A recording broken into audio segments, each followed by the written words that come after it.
আসসালামু আলাইকুম বন্ধুরা, কেমন আছেন? অবশ্যই ভালো আছেন। তো আজকে আমি অদিনের সিম এনেছি ভর্তার জন্য। তো দেখেন সিমগুলো অনেক পরিমাণে গলে গেছে। এখানে আমি শুকনা মরিচ নিয়েছি, এখানে পেঁয়াজ কুচি করে নিয়েছি, আর এখানে আমার সিমগুলো সিদ্ধ করে নিয়েছি। এখন আমি ভর্তা বানাবো।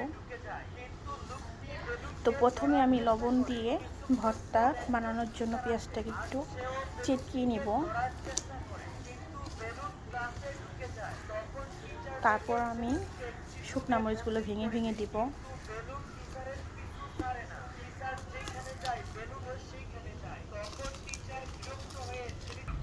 এখানে আমি সরিষার তেল দিয়ে শুকনা মরিচ দিয়ে পেঁয়াজগুলো ভালো করে একটু মিক্স করে নিয়েছি। এখন আমি এখানে ভর্তাগুলো সিমগুলো ভালো করে একটু মিশিয়ে নেব। তো সকাল সকাল ভর্তা দিয়ে ভাত খেতে অনেক ভালো লাগবে, মুখে একটু রুচি আসবে, আর ভাতও একটু অনেকগুলো খাওয়া যায়। আর সাধারণত প্রতিদিন মাংস খেতে খেতে কিন্তু ভালো লাগে না, ভাত দিয়ে একটু ভর্তা দিয়ে ভালো লাগে। তো এখন গরম গরম যে পরিমাণ ভাত খাবো ভর্তা দিয়ে, মাংস দিয়ে কিন্তু অতটুকু খাওয়া যায় না এখন।